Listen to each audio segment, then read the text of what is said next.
कभी भी कोई एग्जाम हो या फिर कोई कॉम्पिटिटिव एग्जाम्स जब हम देते थे, it used to be so stressful always. जी हाँ, हमेशा स्ट्रेस होता था इस बात को लेकर कि सक्सेसफुल होंगे या नहीं होंगे, और हो गए तो फिर आगे जॉब्स मिलेंगी कि नहीं मिलेंगी, और अभी जॉब्स भी तलाशने के माध्यम नहीं थे। और अभी भी जैसे बोर्ड एग्जाम्स कुछ हो चुके हैं, चल रहे हैं, और कॉम्पिटिटिव एग्जाम्स आने वाले हैं, तो स्ट्रेस लेवल, एंजाइटी लेवल तो स्टूडेंट्स का बढ़ ही रहा है। पर साथ के साथ हम आपको ये कहना चाहते हैं that please smile more to score more, और यही हमारा आज का चर्चा का विषय भी रहेगा। हमारे साथ जुड़े हैं डॉक्टर हिमांशु तलवार, who is a motivational speaker. आपका बहुत बहुत स्वागत है हिमांशु जी। हम चर्चा करेंगे, अगर आपके मन में कोई संशय है, अगर आपके मन में भी कोई क्वेरी है या किसी प्रकार का डाउट है या किसी स्ट्रेस से आप गुजर रहे हैं, आप स्टूडेंट हो या पेरेंट हो जो डीडी मॉर्निंग शो का मंडे एडिशन देख रहे हैं, आप भी हमसे जुड़ सकते हैं। डॉक्टर हिमांशु तलवार से अपनी कोई क्वेरी है, संशय है, कोई डाउट है, वो भी साझा कर सकते हैं। हमारे स्टूडियो का फ़ोन नंबर नोट कर लीजिए, क्योंकि ये हमारा लाइव फ़ोन इन सेगमेंट होगा। 011 दिल्ली का STD कोड लगाइएगा, नंबर है 23097532। इस नंबर पर कॉल करके आप भी सीधे डॉक्टर हिमांशु तलवार से प्रश्न कर सकते हैं। सो डॉक्टर हिमांशु, सबसे पहले शुरुआत करेंगे कि हम हमेशा से सुनते आ रहे हैं और कभी कभी महसूस भी किया है स्ट्रेस। तो स्ट्रेस को मैनेज कैसे करें, सबसे बड़ा सवाल यही होता है। What is stress management and how to do it? जी, सबसे पहले मैं ये कहना चाहूँगा कि स्ट्रेस को आज एक शब्द को आपके माइंड में फीड कर दिया गया इस तरीके से कि आज से 10 साल, 15 साल, 20 साल पहले स्ट्रेस का मतलब होता था that you are physically stressed, थोड़ी सी थकान है, सारा दिन मैंने काम किया या मैंने 4, 5, 6 घंटे पढ़ाई करी तो मेरा थोड़ा सा स्ट्रेस है, उसके लिए शायद मैं थोड़ा टीवी देख लूँ, किसी से बात कर लूँ, थोड़ा वॉक कर लूँ, थोड़ा कोई गेम खेल लूँ। अब उस स्ट्रेस को माइंड में ऐसे फीड कर दिया गया है कि एक तरीके का जैसे कि डर हो इंसान में कि मैं स्ट्रेस में आ गया हूँ। किस वजह से? एग्जाम्स। अरे आप पिछले 9 साल से, 10 साल से, 15 साल से एग्जाम दे रहे आ रहे हैं, किस बात का स्ट्रेस? आप तैयार हैं, आपके पास टीचर्स हैं, पेरेंट्स हैं, आपके पास सारे माध्यम हैं पढ़ाई करने के, और उसके बाद आपको लगता है कि आज मैं स्ट्रेस में आ गया। क्यों? शायद इस स्ट्रेस को आप फीड कर रहे हैं। कैसे फीड कर रहे हैं? किसी से इन्फ्लुएंस हो रहे हैं। किससे इन्फ्लुएंस हो रहे हैं? आज आप किस चीज़ पे मैक्सिमम टाइम स्पेंड करें? क्या कभी आपने सोचा? हम अगर इस चीज़ को देखें या सोचें या विचार करें कि सबसे ज़्यादा आज हमारे थॉट्स को कौन फीड कर रहा है, आप वहीं अपनी ज़िंदगी बहुत इजी बना सकते हैं, जिसका पूरी दुनिया जानती है वो क्या है, जैसे कहते हैं आजकल सोशल मीडिया। लेकिन देखिए, सोशल मीडिया अब आया है जिससे मैं मानती हूँ कि स्ट्रेस इंड्यूस होता है, बट उससे पहले थे हमारे पेरेंट्स, और जो हम कंपेयर करना, पेरेंटल प्रेशर, पीयर प्रेशर, ये जो फैक्टर्स हैं ये भी बच्चों को बहुत इन्फ्लुएंस करते हैं। कई बार कुछ सपोर्टिव पेरेंट्स होते हैं और वो उनको प्रेशर देना भी एक तरीके के सपोर्ट ही है कि बच्चे अच्छा करें आगे जाकर। बिल्कुल। देखिए, पहले आज से 20 साल 25 साल पहले मेरा गाइड, मेरा मेंटोर, एक मेरा प्रोफेसर, मेरा टीचर, मेरे फादर, मेरे मदर या मेरे एल्डर ब्रदर सिस्टर या मेरे कजन्स थे जो मुझे गाइड, मोटिवेट करते थे, मुझे एक राह दिखाते थे कि इस राह पे चलो, इससे सक्सेस मिलेगी, और मैं उन्हें फॉलो करता था। अब उस राह पे नए करियर ऑप्शंस आ गए। मान लीजिए आज से 10 साल, 15 साल या आज से 3 साल पहले भी किसी ने इंजीनियरिंग करी है या मैनेजमेंट पढ़ाई करी है, आज उसको बदलाव दिया जा रहा है। कैसे? बड़ा सिंपल चीज़ है, जैसे सोशल मीडिया में बात करी। दूसरी चीज़ आजकल समाज में है आर्टिफिशियल इंटेलिजेंस। जी, अब मैं आपसे एक छोटी सी बात कहूँ, आर्टिफिशियल मीन्स व्हाट? नकली। तो आर्टिफिशियल इंटेलिजेंस तो नाम ही यही है कि हम तो है ही आर्टिफिशियल, राइट? लेकिन आज आर्टिफिशियल इंटेलिजेंस मेरे थॉट प्रोसेस को डेविएट करता है, डायरेक्ट करता है, बताता है। अब हो सकता है मेरे पेरेंट्स या मेरे सिस्टर्स, ब्रदर्स या मेरे जिनसे मैं इन्फ्लुएंस हो रहा हूँ, उन्होंने वो एक्सपोजर अभी लिया ही नहीं। जो एक्सपोजर मुझे मिल रहा है आज मेरी पढ़ाई से या मेरे अदर प्लेटफॉर्म से या टेक्नोलॉजी से, अब उसका यूज मैं कर रहा हूँ या मिसयूज कर रहा हूँ, ये शायद मुझे खुद नहीं पता। तो आजकल के बच्चे जो इतना इन्फ्लुएंस हो रहे हैं चीज़ों से, उनके पास इतने ऑप्शंस अवेलेबल हैं, और हर ऑप्शन अपने आप को ये कहता है कि वो आर्टिफिशियल इंटेलिजेंस से मोटिवेटेड है। जी, बट डॉक्टर हिमांशु, अब चूंकि हम फंस तो चुके हैं इस चंगुल में, आप जैसे बता रहे थे फीड कर दिया गया है कि स्ट्रेस स्ट्रेस स्ट्रेस, अब उससे कैसे बचें, कैसे उससे निदान पाएं? क्योंकि प्रायः एग्जामिनेशन सीजन चल रहा है, एक कॉमन समस्या जो बच्चे फेस करते हैं कि एग्जाम में गया, ब्लैंक हो गया, भूख या तो लग ही नहीं रही है या अत्यधिक लग रही है, हमेशा कुछ खाने का मन कर रहा है, तो कैसे इन चीज़ों को मैनेज करें? नहीं, आपने जैसे शुरुआत में बात करी स्ट्रेस, और उसके साथ एक चीज़ आती है एंजाइटी, कि घबराहट। पहले, आज मुझे 5-10 साल जैसे हम बार बार रेफर कर रहे हैं, घबराहट कब होती थी? किसी चीज़ के लिए प्रिपेयर नहीं हूँ, आज पास सोर्सेज हैं, सब कुछ है, फिर भी घबरा के रहा हूँ। जैसे कि हमने स्टार्टिंग बात करी सोशल मीडिया की। अब आप देखिए, ऑस्ट्रेलिया जैसा विकसित देश ये कहता है कि हम 16 साल से छोटे बच्चों को सोशल मीडिया से आने नहीं दिया जाएगा, उनके अकाउंट क्रिएट नहीं होंगे। अभी रिसेंटली, अगर मैं गलत नहीं हूँ तो शायद साउथ इंडिया में एक सरकार ने डिसीजन लिया, शायद कर्नाटका किसी सरकार ने डिसीजन लिया कि हाँ, ये ज़रूरी है कि हम सोशल मीडिया से, देखिए अब सोशल मीडिया आर्टिफिशियल इंटेलिजेंस का कॉम्बिनेशन चल रहा है, राइट? तो वो जो एंजाइटी आप पे पैदा हो रही है, आपको लगता है मुझे ये नहीं आता, आप ये नहीं सोचते कि मुझे क्या आता है, आपके अंदर फियर है मुझे ये नहीं आता। अरे आप देखिए, एक कहावत है कि आप मछली जो होती है, मछली की जो एबिलिटी है, अगर वो पेड़ पे चढ़ के दिखाएगी तभी थोड़ा ना मानेंगे आप उसे वो अच्छी मछली है, उसका काम तैरना है। आप 12th की प्रिपरेशन कर रहे हैं, आप 12th पे फोकस कीजिए। आपका फोकस रहता है कि मुझे ये तो आता है लेकिन मेरे को एआई का एक टूल नहीं आता, या मेरे फॉलोअर्स कम है, या आज एग्जाम 12th का चल रहा है और मैं 2 महीने बाद कॉम्पिटिटिव एग्जाम की वरी लेके उस एग्जाम में बैठा हूँ। राइट। क्यों?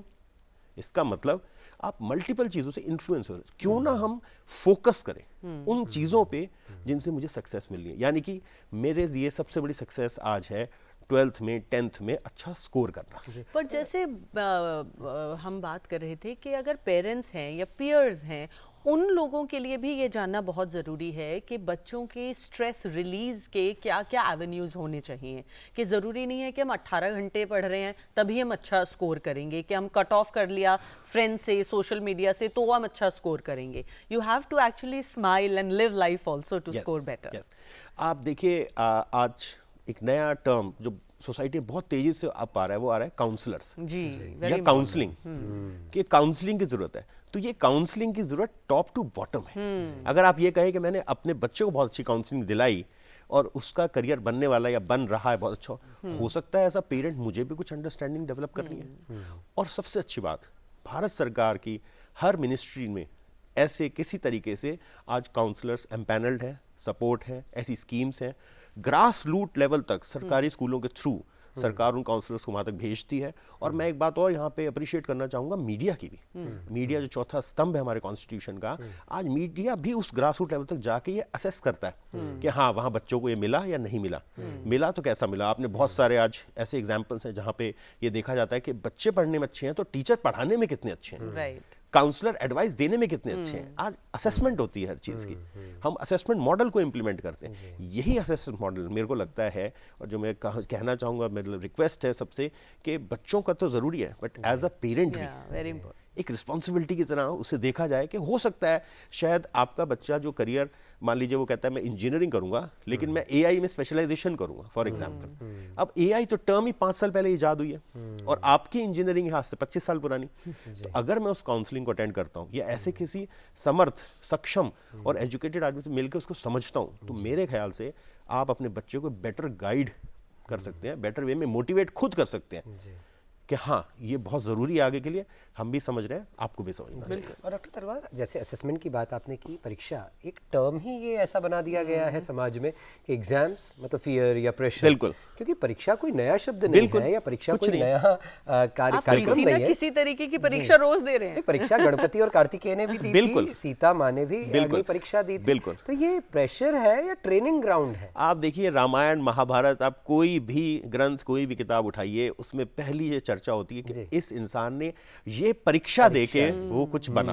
ठीक, मैं कुछ बनना चाहता हूं, इसका मतलब सबसे सिंपल चीज मुझे क्या करनी है, एक परीक्षा देनी है। अब 1 साल यानी कि करीब करीब 340 दिन मैंने एक परीक्षा की तैयारी करी। ठीक, अब मैं उसको तैयार करके पढ़ के बैठा हूं, सिर्फ अब मुझे उसका एक परीक्षा देके आगे बढ़ना है और मैं उस परीक्षा से घबरा रहा हूं जिसकी मैंने 340 दिन तैयारी करी है। फिर ऐसे एग्जाम्पल सामने आ जाते हैं कि कुछ लोग अपनी कुल्हाड़ी को हमेशा, एक्स को हमेशा रेडी रखते थे कि जिस दिन मैं कटिंग करने जाऊं उस दिन मैं रेडी रहूं। तो जिस दिन मैं 340 दिन प्रिपेयर करके पहुंचा तो वहां में आज मेरा फियर आ गया माइंड में। क्यों फियर आ गया? कि मैंने एक रील देखी या मैंने एक वीडियो देखा या मेरे को किसी ने घर ने कहा, अरे तुमने वो नहीं पढ़ा, वो भी आ सकता है एग्जाम में। अरे जब सिलेबस फिक्स है, मॉडल फिक्स हैं, बुक्स फिक्स हैं, मैं उन्हें पढ़ रहा हूँ, समझ रहा हूँ, मेरे को गाइडेंस सही मिल रही है, तो किस बात का फियर? क्यों आप इन फियरफुल थॉट्स को फीड कर रहे हैं, यानी कि उन्हें खुद कुछ खिला रहे हैं ताकि वो आपके माइंड में बढ़े? जैसे रूटीन की अगर बात करें, जब स्टूडेंट्स का अपना एक रूटीन होता है पढ़ने का ये टाइम, पर उसमें एंटरटेनमेंट, रिक्रिएशन, योगा, फिजिकली आप फिट रहें, इन चीज़ों की कितनी अहमियत है? देखिए, अगर हम इन टर्म्स को एजुकेशन वे में कहें तो हम बात करते हैं गोल सेटिंग या टाइम मैनेजमेंट की, राइट? आज बच्चों को स्कूल लेवल पे, कॉलेज लेवल पे सिखाया जाता है कि अपना गोल सेट कीजिए। गोल सेट करने का मतलब है टाइम मैनेजमेंट भी आप पैरेलली करेंगे। गोल सेट करने का मतलब यह है कि मुझे 1 घंटा या आधा घंटा खेलना है, उसके लिए मैं टाइम कब निकालूंगा? 5:30 से 6 का आपने टाइम रखा, पढ़ते पढ़ते या आप थोड़ी थकान हो गई, वो आप 6 से 6:30 कर लिया या 6:30 से 7 कर लिया, क्या फर्क पड़ा? आपने उस टाइम को मैनेज करा और उसको सही से इन्वेस्ट करा, राइट। तो फिर किस बात का फियर? जब आपका गोल सेट है, आपको समय पता है, समय देखिए 24 घंटे हैं सबके पास at the end of the day.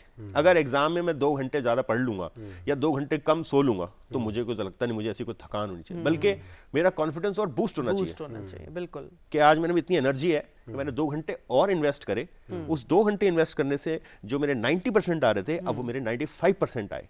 तो ये परीक्षा ही तो थी एक, ऊपर वाले ने परीक्षा ली, आपने खुद एक परीक्षा दी और उस परीक्षा का एक रिजल्ट आया जिसने आपको पूरी जिंदगी भर के लिए निर्धारित कर दिया। देखिए 12th 10th कॉम्पिटिटिव एग्जाम या कोई भी इंजीनियरिंग का एग्जाम, उसकी मार्कशीट जब बनती है वो पूरी जिंदगी आपके साथ रहती है ना। कहते हैं कि एजुकेशन आपका साथ कभी नहीं छोड़ती, आपकी पढ़ाई, पैसा आएगा जाएगा, एजुकेशन नहीं जाएगी, वो डिग्री, वो पढ़ाई आपके साथ है। और इसीलिए कह रहे हैं लक्ष्मी को साधने से पहले सरस्वती को साधना जरूरी है। डॉक्टर तलवार, एक और बात जो जहन में आती है, आप सोशल मीडिया की बात कर रहे थे, मोबाइल फोन्स के यूसेज की बात कर रहे थे। प्रायः कई देखा गया है, कई परिवारों में पेरेंट्स थोड़े से स्ट्रिक्ट होते हैं और वो एग्जामिनेशन टाइम पे बच्चों से उनका phone, mobile phone, social media से दूरी बनाने के लिए ले लेते हैं। कितना उचित है ये ऐसा करना, ये बर्ताव? क्योंकि फिर बच्चा कहता है कि मैंने इतना 4 घंटे मैंने पढ़ाई कर ली, अब मुझे आधे घंटे फ़ोन चलाने के लिए दे दीजिए। अब वो फ़ोन चलाएगा, फिर से वो सोशल मीडिया से जुड़ेगा, इंस्टाग्राम चलाएगा या फेसबुक चलाएगा, व्हाटएवर। क्या रवैया अपनाना चाहिए पेरेंट्स को? देखिए, जब मैंने इस कंसेप्ट की थोड़ी स्टडी करी कि विकसित देश भी आज ये चाहते हैं कि बच्चे थोड़ा सोशल मीडिया दूर रहें, तो रीज़न क्या था? हम तो चाह रहे हैं वो थोड़ा एंटरटेन हो या वो कनेक्टेड रहें दुनिया के, उनको देखिए पॉजिटिव साइड देखिए, नॉलेज रहे। लेकिन हो क्या रहा है, जो आप स्ट्रेस की बात करते हैं, इसका मतलब आपकी फिजिकल एक्टिविटी कम हो रही है। फिजिकल एक्टिविटी क्या? मैं 4 घंटे मोबाइल देख के आंखें ही तो हिला सकता हूँ, हाथ पाँव, मेरा मस्तिष्क, वो कैसे फ्रेश होगा?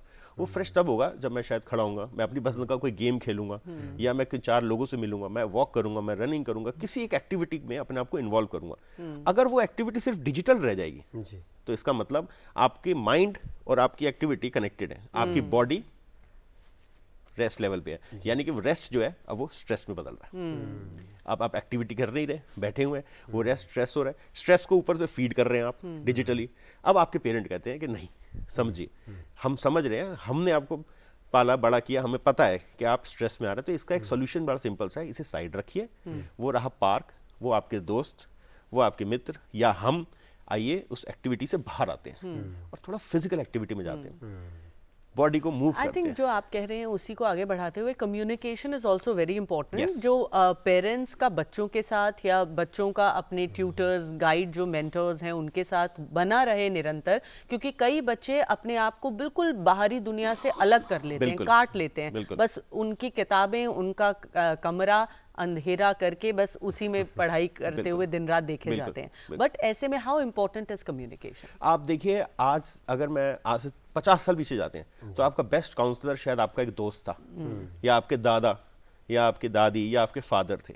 आप उनसे बात करते थे, आप अपनी चीज़ें डिस्कस करते थे और आपकी सारे माइंड क्लियर कि आपको राइट थॉट्स, राइट गाइडेंस मिलती थी। अब उसकी जगह किसी एक पर्टिकुलर प्लेटफॉर्म ने ले ली या किसी एक पर्टिकुलर इन्फ्लुएंसर ने ले ली। अब वो इन्फ्लुएंसर, वो तो कह ही रहा है मैं इन्फ्लुएंसर हूँ, मैं आपको इन्फ्लुएंस करूँगा, ठीक। अब मैं अगर एक नेगेटिव इन्फ्लुएंसर समझता हूँ जो मुझे कहता है कि पढ़ाई छोड़ो, इन चीज़ों में ध्यान देते हैं, तो मेरी एक्टिविटी दोबारा, मेरी सोच में जो बदलाव आएगा उसका कैसे रिजल्ट आएगा? तब इंपॉर्टेंस आती है पेरेंट्स की। पेरेंट्स कहते हैं हम स्ट्रिक्ट हो रहे हैं, तो वो स्ट्रिक्ट होने की वजह से वो कहते हैं कि नहीं आप स्ट्रिक्ट नहीं, या फिर कई लोग अपने आप को खुद स्ट्रिक्ट कर लेते हैं। फॉर एग्जाम्पल, आपने कई बार सुना होगा कि जो सिविल सर्विसेज की तैयारी करते हैं वो कहते हैं हमने 2 साल के लिए सब छोड़ दिया, ठीक। उस 2 साल को जो उन्होंने स्पेंड नहीं किया, इन्वेस्ट किया है। अभी जैसे हम फाइनेंस की बात कर रहे थे, तो एक्सपेंडिचर और इन्वेस्टमेंट दो अलग अलग चीज़ें हैं। अगर मैं 2 साल एक अच्छी पढ़ाई करके कुछ बनता हूँ, मेरी इन्वेस्टमेंट है, अब वो मुझे रिटर्न्स देगी। यानी बात का सार ये है कि आप साधनों के मायाजाल में ना उलझें, बिल्कुल। साधना करें, क्योंकि साधन महत्वपूर्ण नहीं है, साधना महत्वपूर्ण है। डॉक्टर हिमांशु तलवार, आपसे इतनी सार्थक चर्चा हो पाई आज कार्यक्रम में, आपका बहुत बहुत आभार, बहुत थैंक बहुत यू सो मच, धन्यवाद थैंक यू फॉर हमें बनाने इनवाइटिंग, के लिए। Thank you so much.